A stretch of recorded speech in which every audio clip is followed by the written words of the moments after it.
Hello, everybody, and welcome to the next episode of Creator Spotlight. I'm your host, Anya, with Restream team in Austin, Texas. This is not kind of our usual studio space, but, we're making it work. So this is going to be slightly different today. Just real quick, for those who's joining us for the first time, our show is run on Restream Studio. And if you're looking to start creating professional live series on social media across multiple platforms with branding and guests, you might as well start at restream.io/studio. My guest today is Matthew Kobach. He is Director of Content Marketing at Fast.co. Matthew, welcome to the show. Thank you. Pleasure to be on here. Absolutely. Super excited. So I guess we will just dive right into this. Today we're talking about live streaming strategies for tech companies and applications for businesses, and that's what you guys do. So tell us a little bit about Fast Company and what is your offering for businesses? So we are at the heart of it, we're an identity company. So what we want to do is make it easy for people to navigate the web. So you can imagine you go into a different website and it knows all these things about you, especially in terms of advertising. But it kind of forgets all the stuff that makes it easy for you to navigate that website. So what if you never had to enter in the same information twice? What if you never had to enter in a password? What if you could buy stuff with one click? So that's like the big picture of what Fast is, or the problem that Fast is trying to solve. Now, specifically, we're starting in the area of payments. We kind of feel like that's our foot in the door, so we're making it really easy for anyone to buy something with just a click or two. And it's the exact same concept of when you go to Amazon and it's got all your information saved and you can just find what you want and order it. We want to bring that simplicity to every other website on the internet. Awesome. That's amazing. So how difficult is it for businesses to install the application? Is it just like a very simple process? Is it seamless for them? Is that part of your focus as well, to make it easy? Yes, so absolutely, it's making it easy. There are two types of businesses that we work with. So one, if you've got a third party running your store, so something like BigCommerce or WooCommerce, we make integrations a lot simpler. It's the same code, so you're able to kind of build it once, install it multiple times. For bigger companies, it is someone that has their own website. It's on a case-by-case basis. It's you don't really know what you've got working there until you look under the hood a little bit and see what the code is and how easily we can implement it. We can absolutely implement on any website. It's just the simplicity of it varies depending on the website itself. Amazing. And just to acknowledge some of our community members today, I see Randy saying, howdy, everyone. Thanks. Excited to be here. Thanks for today's stream. And Anastasia from YouTube is asking, what is the difference between Fastco and Square or Stripe? Could you break that down for them? Yeah, so we're actually powered by Stripe. So Stripe is very complementary to what we do. If you can think about it, they're kind of the back end. We're kind of the front end of it. They're actually an investor in us too. So a lot of synergies in terms of what we do there. And Square is more of a payment processor at the point of purchase. So you go to your local, coffee shop and they've got Square Pay there. What we are is probably, if you want to think of a competitor that makes, it's a little more one-to-one, is something more like PayPal. But we think some of our competitors are a little clunky and not that easy to use. So we're trying to make that process more smooth and not just rely on payments. We want it to be bigger picture. So you can imagine anytime you need to enter in information that you're going to give them anyways, like why not have that all stored in one place where you can easily just transfer it instantly. Amazing, amazing. Totally agreed with that. So let's talk about our content strategy, kind of your expertise and where you bring value to Fast Company. So how does Fast think about content on social media these days? So, well, to give you an idea of like how important I think it is we are we're a startup. We're still figuring this out. We've only had our product out for 5 months, 6 months. I forget what the exact time is. And I was employee like 36, 35, Oh, wow. something there. And I head up the content. So that's a very early in the life of a company to be thinking about this. So it's just a way to share that. How valuable we think it is internally. And what we do is we think about our content in a number of ways. So one, we've got really two audiences that we need to hit. So you need websites to install our button or our technology, and then you have people that actually need to use it. Like if you have a button on a store and no one's clicking it, it doesn't do us any good. So we have a bit of a chicken and egg problem. So we want people to be excited to use it, but for people to use it, it has to be on a store. And for it to be on a store, we got to convince the people that are going to install it that people are going to use it. So what we've done is created kind of two streams of content. And one of them is the consumer facing side of it. So we want to get people excited about our brand. We want people to have certain, emotional reactions for kind of exaggerating a little bit, but we want someone to feel a little something when they use our product for the first time or see our brand. And we want them to tell their friends about it and all that great stuff. And then we have the seller side of it, the people who need to install it on their website. Those we end up doing more paid ads, and those are about the benefits of the product, of what we provide. That's more case studies. It's more hard numbers about how it can impact their business. And we try to kind of overlay some of that more exciting consumer stuff, but it's a little more fact based than the consumer stuff. So if you see our content and you see a lot of the consumer stuff, the stuff that's fun, where we're giving out hoodies or gift cards or just engaging with the community and content that's interesting to watch, what that means is you are probably not the person who owns a store and would install our button, because we'd use our targeted ads for that demographic. Amazing, awesome. I love that. I love how you kind of like differentiate the groups and how you're just focusing on bringing value and bringing exactly what the customer would need. Well, switching towards the live video, and actually before we do that, again, acknowledging a couple of comments here. I see Chris is saying, how cool is it to see a Twitter superstar come to life with a live video? Hello, Matthew. I didn't know you were a Twitter superstar. That's new. If you follow me on Twitter, I'm wearing the exact thing in my Twitter profile picture. This is no accident. I try to wear this if I'm ever on video. That is amazing. What is that? Is that what you do for every interview? Just like exactly the same one for brand recognition? I try. Yeah, I try. The picture of me on Twitter is a drawing, and I purposely. So I'll give a little back story of why this pink hoodie matters. So when we were first releasing Fast, it's a payment processor. We wanted people to use it. We wanted to essentially, dog food it. You wanted to test your own product. And so when we first launched, we had some company swag, had Fast on it. We had hoodies. And so the day of the launch, we discounted the price of the hoodie for $5 to see if people, we hopefully get people to use it and, figure out all the bugs. And because doing stuff like this is actually a little, not a little, significantly more complicated than you would expect, because you can do all the quality assurance kind of testing. But, do you know what happens when someone needs to convert the Canadian dollar to the US dollar and they're on a Chrome browser, on an Android in this region? And so it's just the only way to really figure out those bugs are to kind of release it to the world and get as many people using it. So we released it. Hoodies, we had gray, black, pink, and maybe in like blue. and pink. And the pink one just took off. Like people were loving the pink one, posting it on Twitter, bought it. Like we sold thousands of these, and we've sold like over 10,000 now, and a lot of them even at full price. So we're trying to figure out like, wow, what's going on with this hoodie here? Like, why are, like, it's just a hoodie. And so we've decided to like kind of explore it a little more and see what we can do. So we're kind of testing other company or like, other manufacturers of hoodies, higher quality, different materials, and what, the fast hoodie represents. So at some point I updated my profile picture to be me in a pink hoodie because it kind of became synonymous with fast. And so now I just, wear a pink hoodie when I can, when I'm on video doing, podcasts or interviews or whatever it is. Amazing. Lawson from YouTube is saying, I also have sentimental hoodies. That's what a lot of people can relate to. Yeah, Mm-hmm. I have stories like that when I would have my Restream t-shirt on my LinkedIn. So, I kind of like stay on brand most of my time. And then occasionally I would wear it for a webinar or when I do some kind of a speaking session, and people have my picture from LinkedIn there, and I'm wearing exactly the same shirt, and like it's just like there, like all up in your face. And I always try to be funny and say something like, "Hey, I promise I own other clothes. So that's not the only thing I have." But yeah, so I can totally relate to that. Well, let's talk a little. I only own pink hoodies now. This is This one pink hoodie. That's all just you own. one pink hoodie. That's it. That is amazing.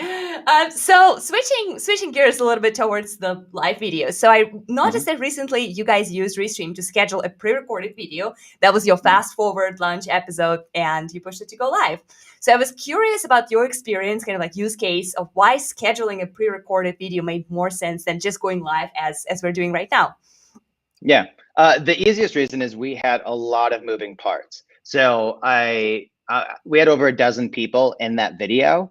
And so to coordinate everyone all at the same time, it became a little daunting. And we kind of realized that if any one of those goes wrong, then, like the whole thing kind of goes wrong. And so coordinating all that just wasn't really worth the risk. So what we did is we pre-recorded everyone's parts. And then we stitched it together so that it looked like a live event. And we, did like handoffs, and it's like, all right, Dom, it's off to Dom, off to Allison, whoever it might be. But we did like the live element of it. So it was like, it's almost like a TV show then that's only on at a certain time that you have to catch at that moment. So we like that element of it. And it was our original plan was to do the whole thing live. And then we just realized how difficult that would be, and how many, people that like scenarios where it could blow up in our face, because we had investors on, we had employees on, we had our founders on, we had customers on. And so it was just too hard to go from one to one to one. But we did like the live stuff, like we were broadcasting it live, and I was keeping an eye on Twitter during this time, and people were mentioning us, talking about us, using our hashtag, buying the hoodies, having issues buying the hoodies and fixing those in real time. So the live element was really important because we had built this up for like 30 days, like for an entire month, we were leading towards it. And so it had to kind of be the shared experience. Like that's what was interesting to us, is that everyone can tune in. It's this time, or you have to watch a recording of it. And it created this kind of community and this like fervor for this product that we're building, and this ethos kind of behind our company. And people were excited to see what we've been doing, because we were kind of, building it behind the scenes without showing people the product. And so when we actually launched it, they got to see it for the first time. Yeah, it was really amazing because you featured actual customers, right? Like you featured a lot of people who were sharing their experience and what fast means for them, for their business, what kind of problem it solved, and what was kind of a revelation for them. And it was not necessarily like super cheesy, like, oh, fast is the best. It was just very, very true and real. So I thought it was really interesting concept to create a video around that, right? Just like feature customers, and not many of them are like super celebrities, right? Just your regular business owner, just that SMB, just that shop retailer guy who's fascinated with how easy his or her life became thanks to your product. So that was very smart. And Very our powerful. plans to do more of those. Like we want, it's harder to organize those than you might think. You got to find the right customers, and that they're willing to do it, and that they're because like being on camera is not everyone wants to be on camera. So we love that you loved it, and we're going to go further down there. Maybe it's live, maybe it's more of like a traditional ad, but it's certainly an area that we realize is resonating, and are going to keep digging and see what we find by creating more content around our customers. Amazing. So I see there's another question from Anastasia. She wants to know, did you guys record this with Restream, or did you do it outside of Restream? So just record it professionally and then just use Restream to schedule it. Yeah, so we recorded it outside of Restream.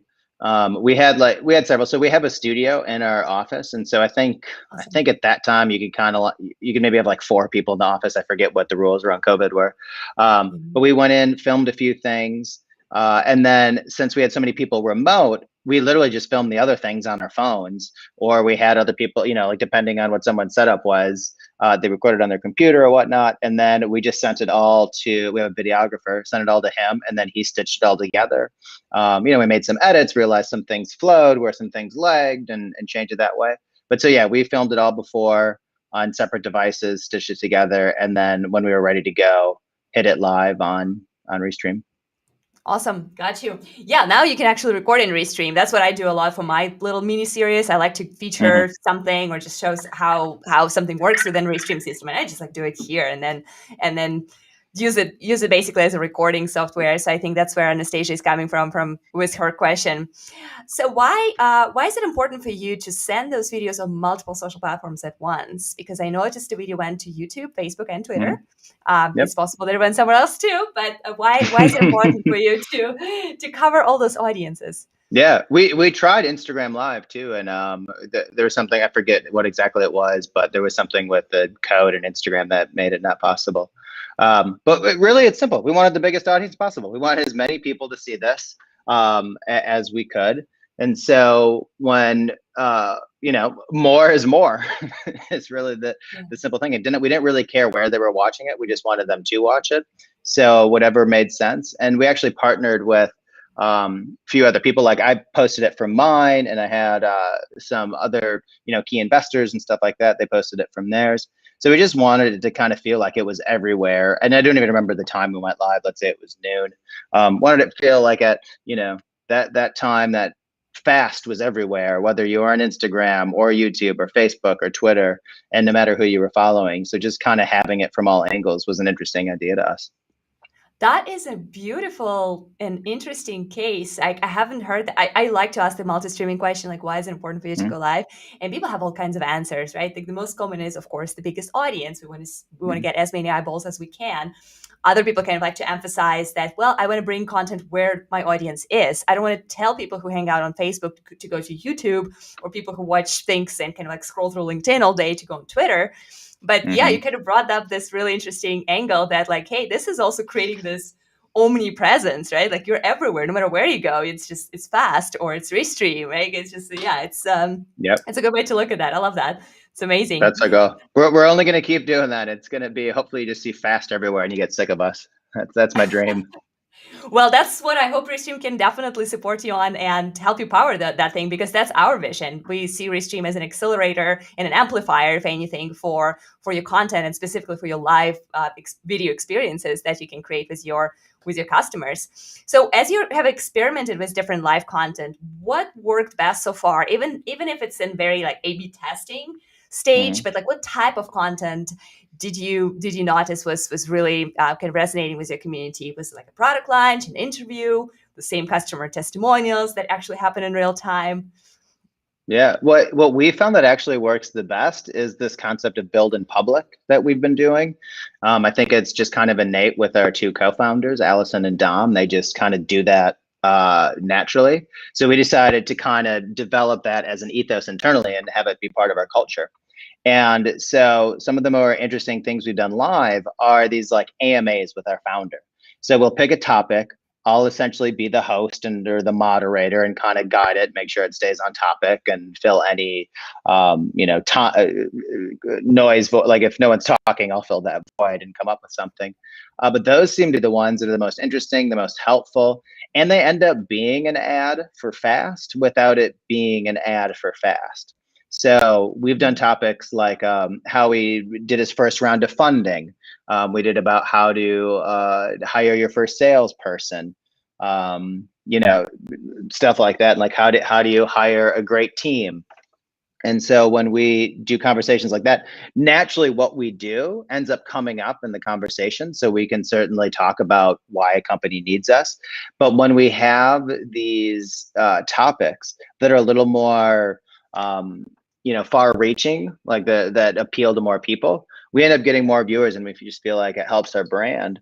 And to be frank, it's hard to get, a certain demographic of person. Like if you want the founders of a business, an online business, to join at a certain time, it might be kind of hard. But the bigger you kind of are able to reach, then the more likely that they're able to see it because of the way the algorithms work and the way they're pushing content. So that's what we were kind of thinking, is like, how do we make this so it's appealing to someone who's starting a business, who is really, who we're talking to anyways. Like we're talking to, VPs of e-commerce or CEOs or founders or whatever it might be. So we've decided to lean into that, and it's worked well. It resonates with our audience. That's amazing. Yeah, just get the content in front of the decision maker at the best time. That's Mm-hmm. how you win, right? That's amazing. So Anastasia is asking, do you measure how many people attend your streams? How do you influence that? Any tips on increasing your the number of your attendees, or I guess the audiences? Anything interesting you discovered? Yeah, it's I think it's actually something you said earlier, was it's easier to get them on the platform they're already on. So when we do something on Instagram Live, for example, I actually see uh, the best way to get them is through our Instagram story, letting them put a reminder on and stuff, and that they're already in that platform. It's just really hard to get someone from YouTube to Instagram to Facebook, wherever it might be. So it's really important to build up the audiences on that platform if you want them to watch on that platform. If Mhm. not, they kind of then goes back to your point of like, put it in as many places as possible, because for some people just don't use Twitter. So if you go live on Twitter, you're just not going to get a certain demographic of people, and vice versa. Some people are just never going to watch an Instagram live. So Mhm. for us, it's about building up those channels so that when we do go live on a certain channel, we've already got an engaged audience there. And I wish there was like a quick fix to this. There just isn't. It's taking the time to nurture your community, nurture your audience, give them valuable content. And so that when you do a video, when you have whether it's an interview or a conversation or something, you provided so much value in the past that they know that what you're about to do is going to also be valuable. That's amazing. Yeah. Do you feel like consistency is part of that too? Do you feel like people are or communities are more likely to grow if they know that you're going to be live every week, or you're going to show up every first Thursday of months and deliver that behind the scenes, that insightful conversation with CEO? Do you kind of Yeah. count on that consistency, or do you think that, you know what, whenever we're ready, then you guys should be ready? No, I certainly believe in the consistency. It's actually when someone mentioned the Twitter star thing. I just have grown my Twitter following over the past 2 years, and the way that I did it, which is applicable to this too, is I committed to tweeting twice a day, every day for 6 months. I was like, I'm gonna do that and see if I can grow. And I had like a specific topic I was gonna tweet about, and so I did that, and that's what led, partly to the what led it to grow so quickly. And I think this That's is the same amazing. thing. Like if you have a regular cadence for a show, people get familiar with it. People understand um, what to expect, and the power of content is it multiplies. It's kind of like imagine you find a new podcast, and you listen to an episode and like, that was kind of interesting, and you go back and they have like two other episodes, and you're just kind of, your relationship with that podcast is over. Maybe you listen to those two, maybe you don't.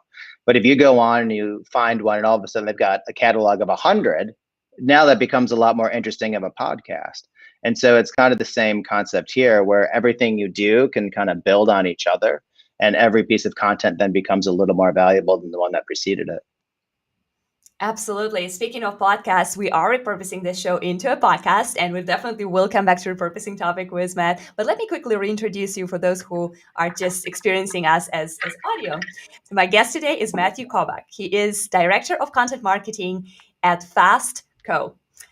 And we are talking about live streaming and live video and social media content for technology companies and how they help them change the world and acquire new customers.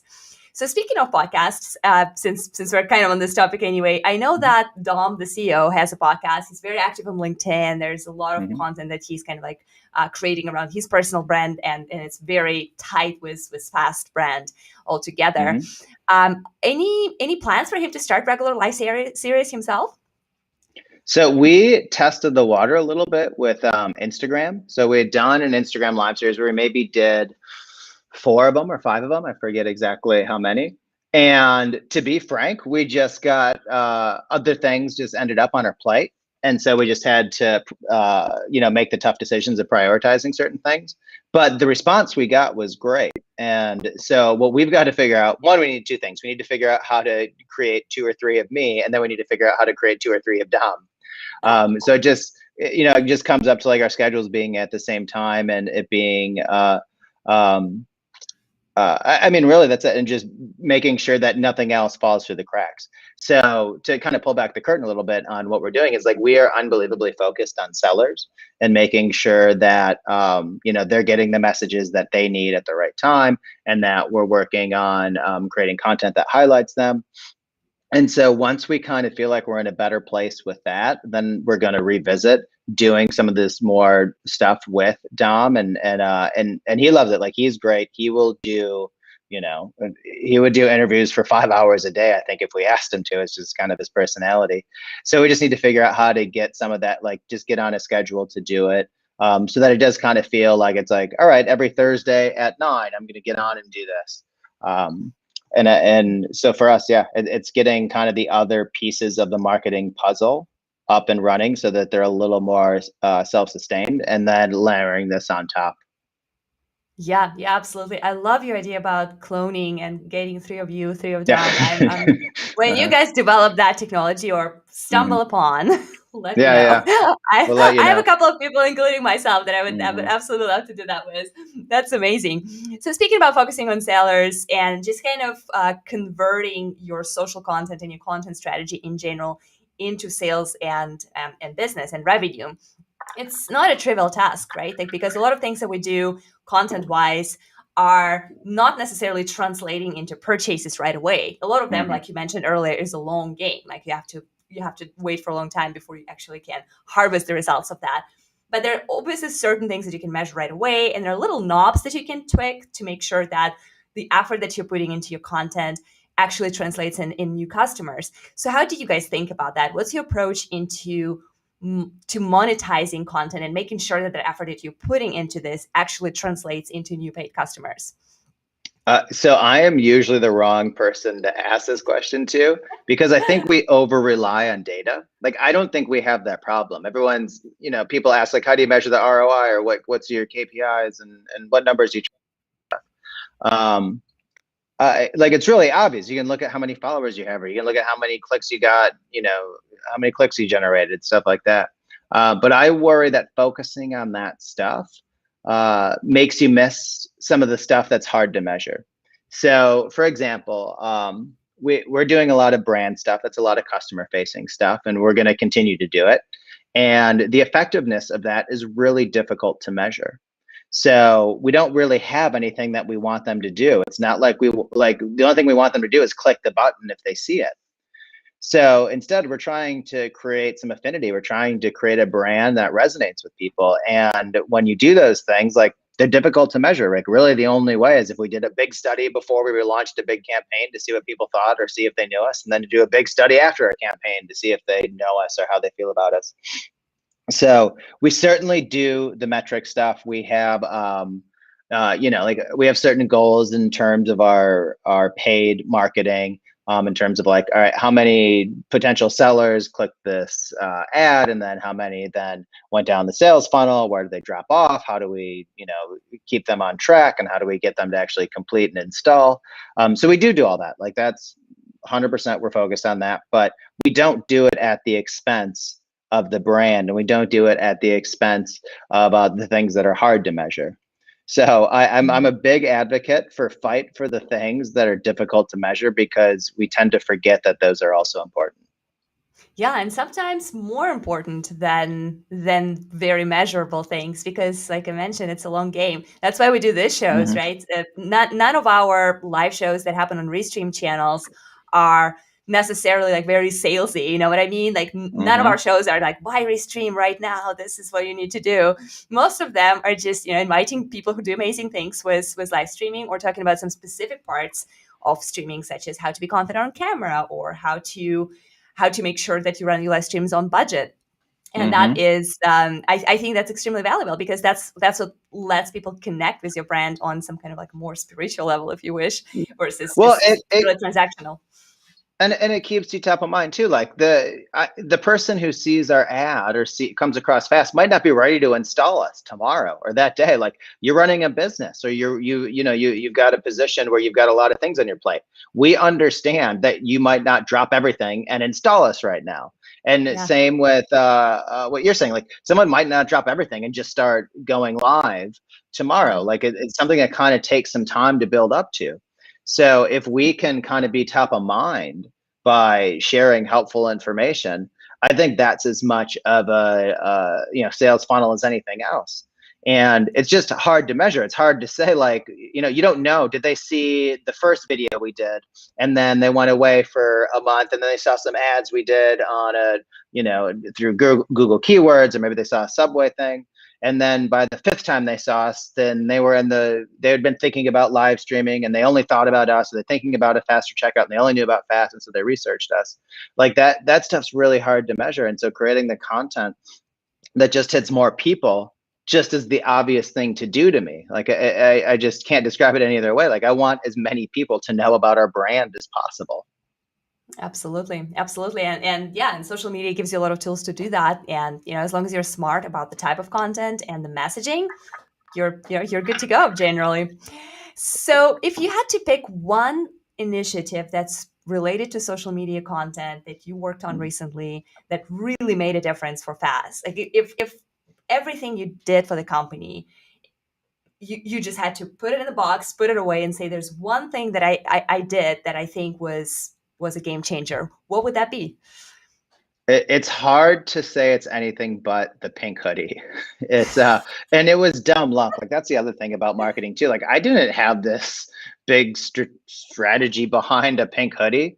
But like we leaned into it. What we did is it was like the fish jumped in the boat and we didn't throw it back in. Where Mhm. we didn't care that like whether we meant to catch this or not catch it. It's like we caught it. Now let's figure out what to do with it. And the reason I'm so proud of it is because the trick to the pink hoodie, or just really hoodies in general, is it's not about giving away a hoodie for $5. Like anyone could do that. It's getting people excited enough that they even want to buy a hoodie for $5 and wear your brand. Like there's plenty of brands that you could put on a hoodie and I don't want to wear it. And so like that was where the secret sauce is. And that's what I think a lot of people kind of miss. They're like, oh, cool, I can just give out hoodies and I can get the same thing. And it's like, no, there's a bit of magic there that you're missing. And even I can't fully explain it. But that was like something like if you go on Twitter and you say fast hoodie, like most people in tech or marketing or investing know what a fast hoodie is, and that's just amazing to me. And it was we were able to do it and do it in a way that got people to use our product and engage with our brand.